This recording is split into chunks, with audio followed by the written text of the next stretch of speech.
Hola, ¿qué tal? Mucho gusto, ¿cómo están?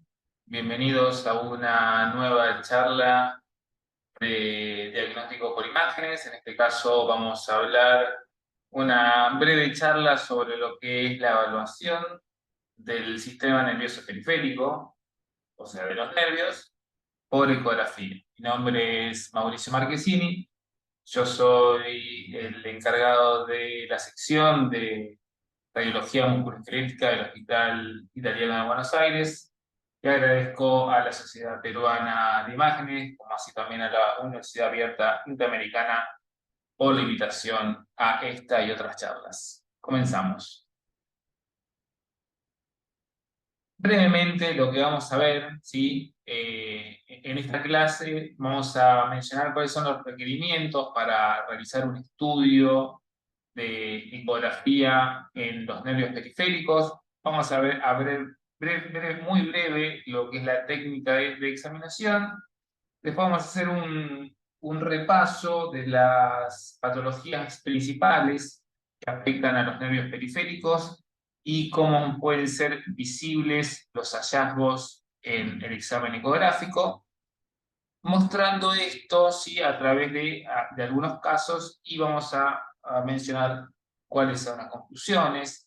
Es una charla breve, ¿sí? La ecografía de nervios es una técnica recientemente, digamos que en los últimos años ha empezado a adquirir un gran valor, dado que la resolución de los equipos de última generación ha permitido identificar estructuras tan pequeñas como nervios, por ejemplo, el nervio cubital, ¿sí? Para que ustedes se den una idea, o incluso nervios más pequeños aún, de una manera muy satisfactoria, tanto para la evaluación de los casos normales, como también de algunas situaciones patológicas de estos.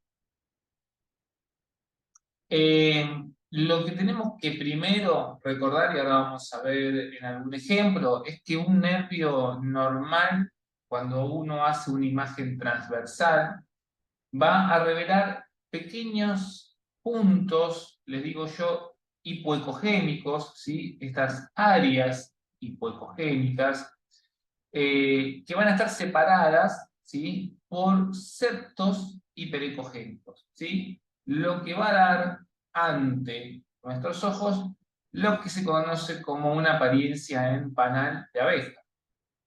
Estas imágenes hipoecogénicas van a representar los fascículos nerviosos.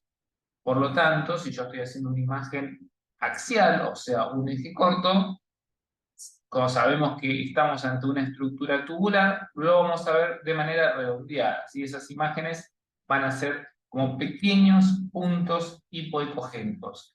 Mientras que los tabiques que rodean a estos van a ser ecogénicos o hiperecogénicos y van a representar el perineuro interfascicular. Cuando uno hace imágenes longitudinales, ¿sí? Vamos a demostrar la arquitectura fascicular de un nervio normal. ¿Sí? Eso es importante recalcar porque vamos a ver en situaciones patológicas que uno de los signos precisamente es la pérdida de este patrón fascicular. Por lo tanto, en un nervio normal adopta lo que se conoce como una apariencia en paquete de paja. Algunas consideraciones a tener en cuenta, ya que los nervios van a estar mezclados junto con otras estructuras musculares y o tendinosas, las cuales van a tener una apariencia muy parecida. Entonces, recordar que el nervio siempre va a ser más ecogénico en comparación con el músculo. ¿Por qué? Porque el músculo, las fibras musculares son hipoecogénicas con un perinicio más bien de una ecogenicidad intermedia, ¿sí? No tanto hiperecogénico como es el perineuro. Ahora bien, si estamos ante un tendón, este ¿sí? Va a ser más ecogénico en comparación con el nervio, ¿sí? Y va a mostrar como mayor compactación de estas fibras. En un examen dinámico, los nervios pueden mostrar un cierto deslizamiento sobre las estructuras músculo-tendinosas. Cuando existe un movimiento alterado o una deformidad en el contorno del nervio, nos va a servir como un signo para pensar una probable patología de este. Como les decía, los nervios sabemos son estructuras tubulares. Entonces, con fascículos que van a ser hiperecogénicos y tejidos perdón, hipoecogénicos, dados, intercalados entonces por el tejido conectivo ecogénico. Entonces, lo importante es, y lo más difícil tal vez es no confundir a los tendones, ¿sí?, con los nervios. Para esto también vamos a necesitar un conocimiento anatómico, ¿sí?, lo más detallado posible. Siempre también es bueno tener, cuando uno hace alguno de estos tipos, un atlas, ¿sí?, ya sea un atlas no solo de imágenes ecográficas, sino un atlas anatómico, de dibujos.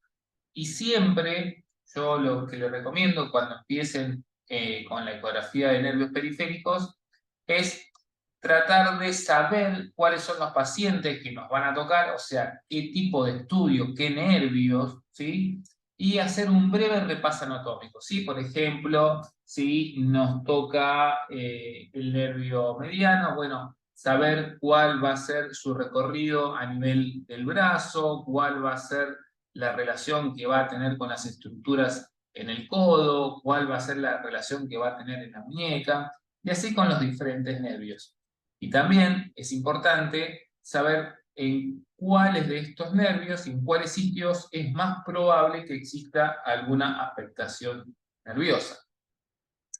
El contraste y la resolución son los elementos físicos básicos en una ecografía, ¿sí? Para hacer una ecografía del sistema nervioso periférico necesitamos equipos que tengan transductores de alta resolución, ¿sí? Si nosotros no contamos con una buena resolución, no solo no vamos a poder casi a veces poder diferenciar un nervio de un tendón, sino que aunque lo podamos hacer, probablemente alguna patología sutil, como pequeñas compresiones nerviosas, donde las alteraciones que se producen son leves, no las vamos a poder identificar. Los transductores actualmente, ¿sí?, disponen frecuencia de hasta unos 18 MHz, que son los necesarios para obtener imágenes de nervios muy pequeños, ¿sí?, y para evaluar la estructura interna, ¿sí? Los pequeños neuromas intraneurales, ¿sí?, o las dehiscencias, en los casos de antecedente quirúrgico, podrían pasar desapercibidos si uno no tiene, digamos, una resolución la que estamos mencionando. Acá tenemos entonces una imagen típica de un nervio normal, ¿sí? Fíjense abajo a la izquierda la imagen ecográfica del nervio mediano.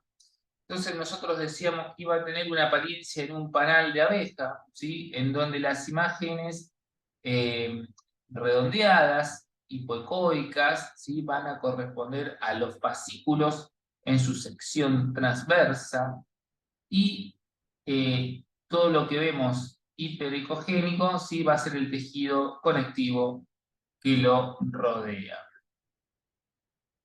Si hacemos una imagen longitudinal, ¿sí?, vamos a ver lo mismo, ¿sí? Lo que vamos a ver como bandas hipoecogénicas van a ser los fascículos y el tejido conectivo que los separa, ¿sí?, entre estos. Fíjense, este es un nervio ciático. Ahora, fíjense, voy a volver a la anterior para que vean, todo es una muñeca, ¿sí? Pero acá podríamos identificar, ¿sí? Fíjense los músculos, acá tenemos alguna estructura tendinosa, algún vaso, pero fíjense cómo uno puede identificar mejor al nervio en el corte axial, ¿sí?, o en el eje transverso, porque ahora voy a pasar de vuelta a la otra. Si bien este es un nervio o el nervio más grueso tenemos y más grande en el cuerpo, fíjense cómo su apariencia no dista mucho del tejido muscular adyacente, ¿sí? Decíamos que los músculos son más hipoecogénicos, ¿sí? Pero la verdad es que es más difícil. Entonces, siempre empezar la evaluación de los nervios en el eje corto, como yo le digo, o en la imagen axial. Acá tenemos, sí, lo que decíamos recién. Primero necesitamos transductores que por lo menos alcancen los 15 o 17 MHz. Cuando nosotros tenemos que evaluar nervios un poco más profundos, ¿sí? Vamos a bajar, ¿sí? La frecuencia, y cuando evaluemos nervios periféricos, sobre todo en las extremidades, nervio mediano, nervio cubital, ¿sí? Las ramas superficiales del nervio radial, vamos a aumentar hasta 17 MHz en el caso posible. Técnica de examinación, lo que les decía recién. Siempre comenzar el recorrido del nervio en el plano transversal, ¿sí? Y luego se rota el longitudinal. Ustedes deben comenzar o pueden comenzar de la manera que a ustedes les resulte más fácil encontrar este nervio. Por ejemplo, si uno está sospechando una sección del nervio mediano en el tercio medio del antebrazo, que es un sitio complicado tal vez de identificarlo. Y yo sé que el nervio a nivel de la muñeca se ubica de manera superficial, por debajo del retináculo flexor. Entonces yo voy hasta la muñeca y de ahí voy hacia el área que me interesa o que podría estar yo buscando la patología, ¿sí? Si nosotros nos centramos en intentar ubicarnos anatómicamente en el caso, por ejemplo, de una lesión traumática lacerante, digo, de una herida cortante, por así decirlo, vamos a encontrar la anatomía alterada, no solamente del nervio, sino de las estructuras adyacentes. Entonces, nos debemos ir hacia proximal o hacia distal para tratar de encontrar el nervio que deseamos evaluar en su estado normal y de ahí dirigirnos hacia donde estemos sospechando la patología, ¿sí? Y en el caso, por ejemplo, del túnel carpiano, bueno, lo buscaremos y ahí recorreremos hacia el proximal, hacia el antebrazo o después hacia distal a nivel de la muñeca. Y después también uno podría hacer un campo de visión extendido, que son estas imágenes donde uno tiene que ir adquiriendo y moviendo el traductor para adquirir una imagen. Son imágenes difíciles, ¿sí? Porque apenas, en general, son imágenes que tienen que ser en el eje longitudinal.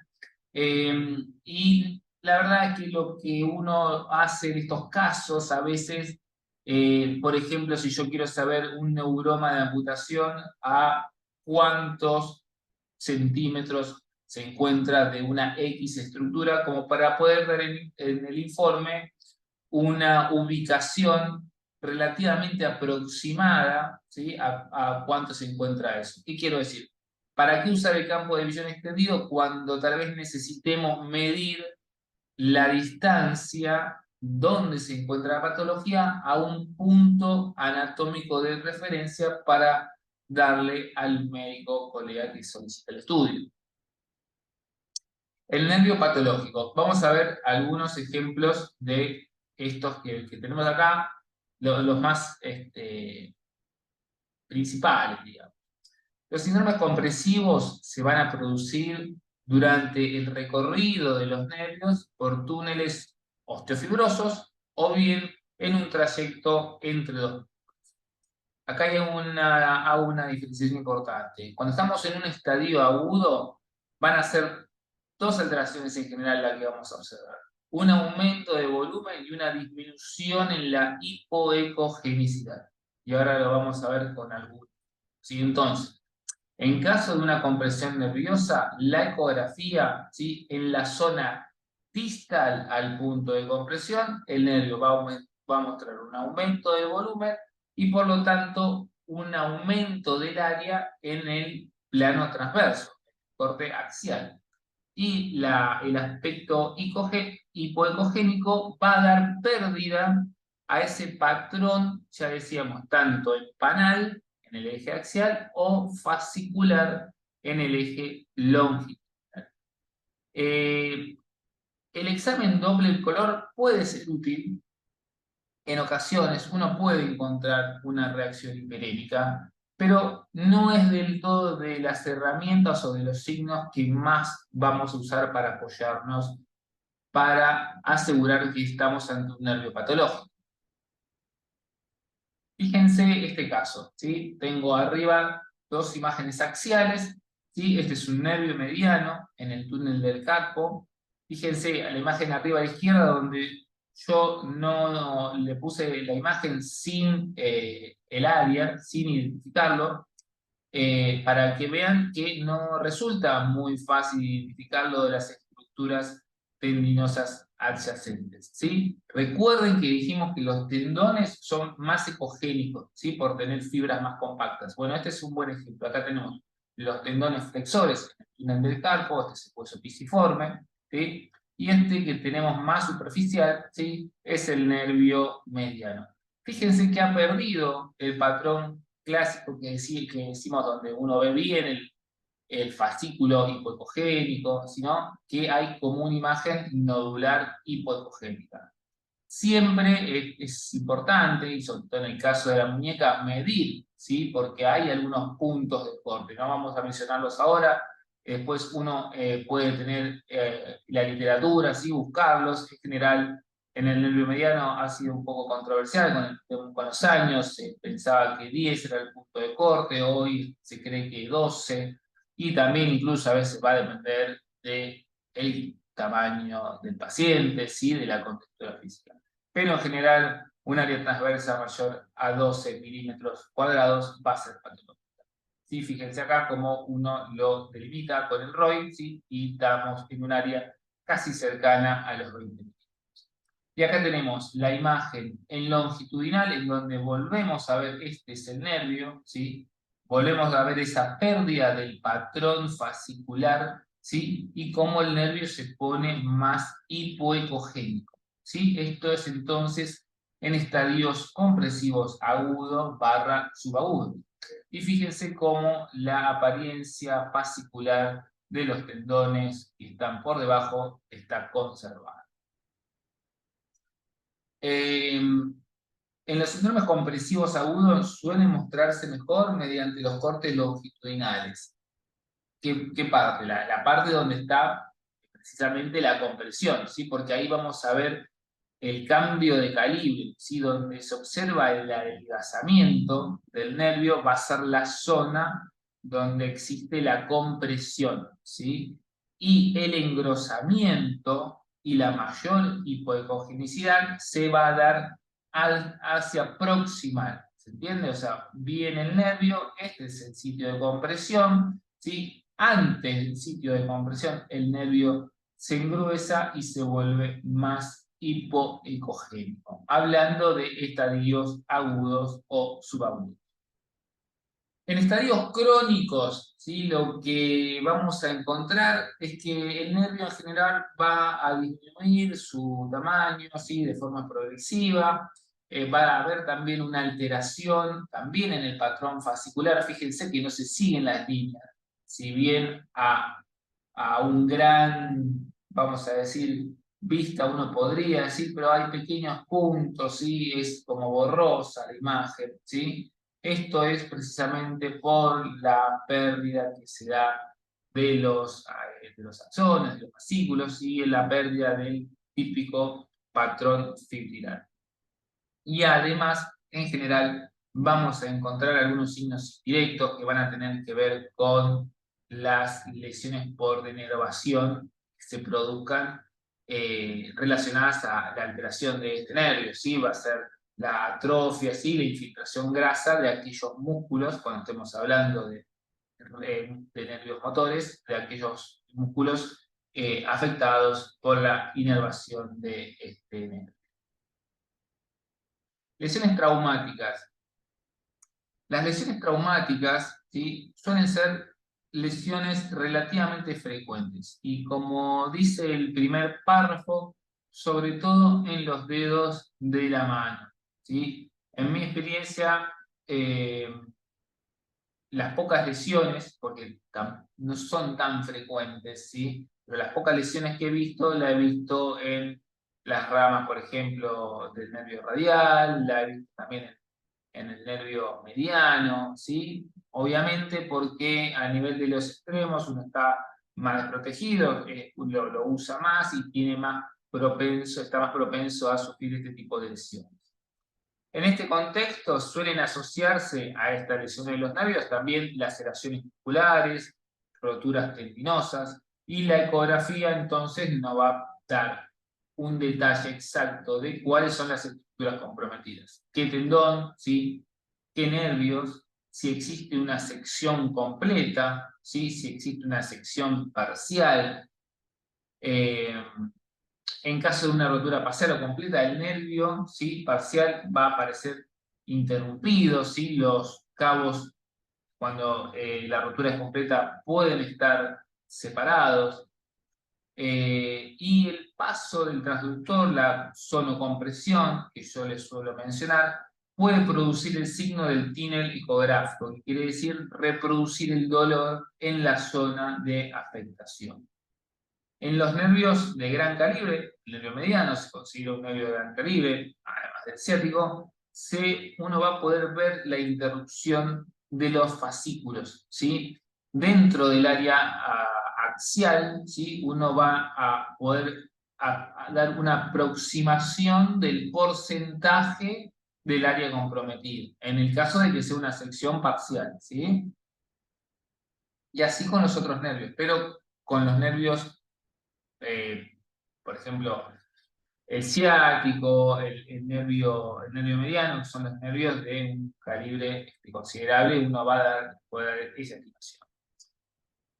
Fíjense arriba, tenemos una imagen longitudinal de una lesión traumática, ¿sí? Lacerante, del nervio, acá, ¿sí? Esto, ¿sí? Es el nervio, y también del tendón, ¿sí? En general, cuando hay una solución de continuidad, sí, las fibras van a estar sustituidas por una formación o una imagen hipoecogémica que adopta una morfología nodular o pseudonodular. Fíjense, este otro era una lesión focal y parcial, ¿sí? Muy pequeña, ¿sí? De una rama que también es muy pequeña, que es la rama superficial del nervio radial, una rama sensorial. Estas lesiones parciales en pequeñas ramas solo van a mostrar como un engrosamiento fusiforme. Raramente podamos ver, aunque se puede existir, alguna sección completa. Vamos a mencionar algo que en la práctica, por lo menos con una relativa frecuencia, nos vamos a encontrar que van a ser algunos tumores, ¿sí? Y sobre todo los neurofibromas o schwannomas. Se trata entonces de lesiones tumorales que por suerte la mayoría son benignas, ¿sí? Y en muy pocas ocasiones malignas. Cuando estemos ante la sospecha de una lesión maligna, deberemos, ¿sí? Sugerir, proseguir con el algoritmo diagnóstico con por lo menos una resonancia. Podemos tener también lesiones pseudotumorales, en realidad, que van a ser los neuromas postraumáticos. Por ejemplo, en zonas de amputación. Ahora vamos a ver algo. Acá tenemos, fíjense, esto es una imagen de un nervio tibial, esta es la porción normal, este era el segmento proximal. Acá teníamos, ¿sí? El muñón de amputación, ¿sí? Y el nervio termina perdiendo toda su apariencia fascicular y conformando precisamente una morfología globulosa que se lo conoce como neuroma por amputación. Esta es la imagen axial. En la imagen axial, el nervio, fíjense que estamos hablando de un nervio tibial, ¿sí? Que tiene un volumen, ¿sí? En un área que es excesivamente grande para un nervio de este tipo, normal. Bueno, eso es precisamente lo que se produce cuando existe esta retracción y este neuroma por amputación, que muchas veces suele ser doloroso y tiene que ser reintervenido el paciente para poder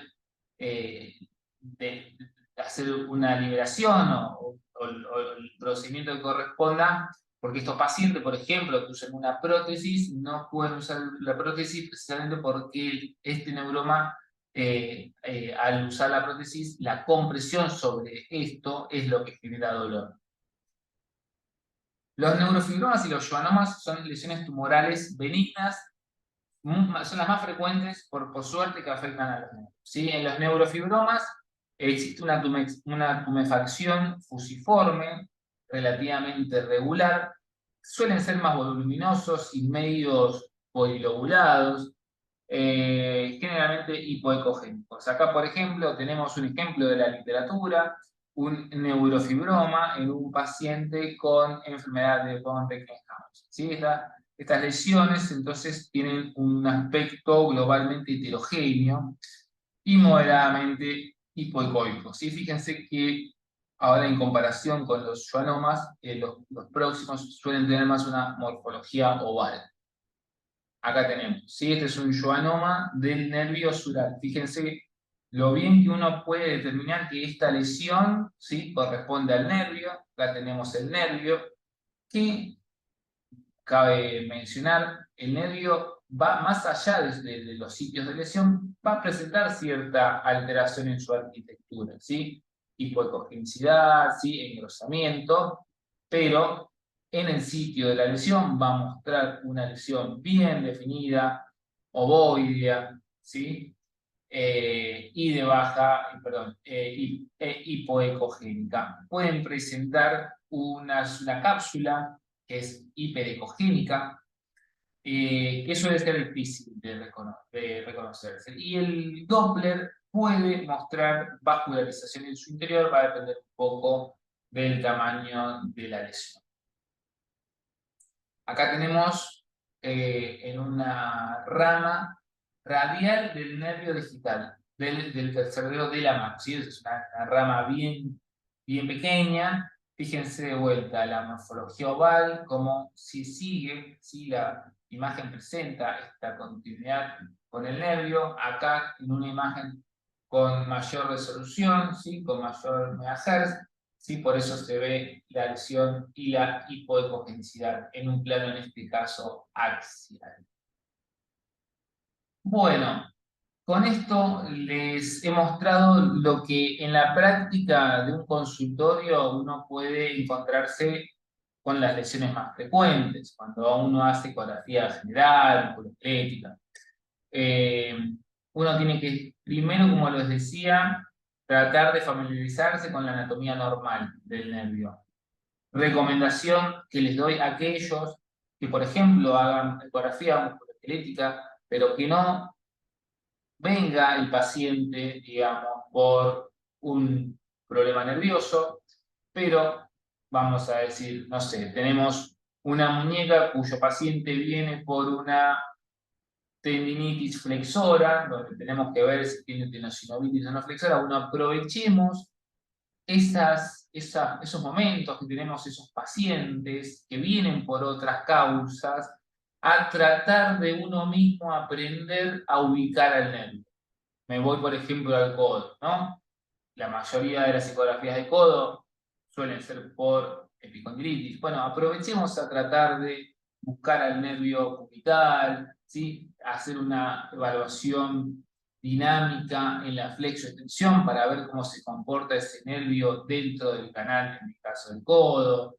Cuando hacemos un muslo, por ejemplo, en un desgarro, ¿sí?, y estamos en la cara posterior, bueno, el nervio ciático nos va incluso a ubicar anatómicamente para saber que lo que esté lateral del nervio va a ser el músculo bíceps femoral. Entonces, aprovechen, ¿sí?, cuando tengan pacientes por otras patologías, a tratar de identificar los nervios, para así cuando les llegue ya tener cierta conocimientos, ¿sí? Y de cómo es un nervio normal. Entonces, para concluir, la evaluación por ecografía, ¿sí? Tiene que ser de alta definición para que podamos ver nervios periféricos. Decíamos entonces en un promedio de los por lo menos 15 MHz, ¿sí? Es un método que es fácil en cuanto al acceso, ¿sí? Acá no confundir en que sea fácil su realización y su interpretación. Es lo que decimos. Tenemos que hacer mucho entrenamiento, ¿sí? Para poder hacernos el ojo, sobre todo de pequeñas lesiones. Lo bueno es que es un método rápido, ¿sí? Que no hace falta trasladar al paciente. Por ejemplo, si estamos en una institución hospitalaria, quisiéramos evaluar una sección nerviosa.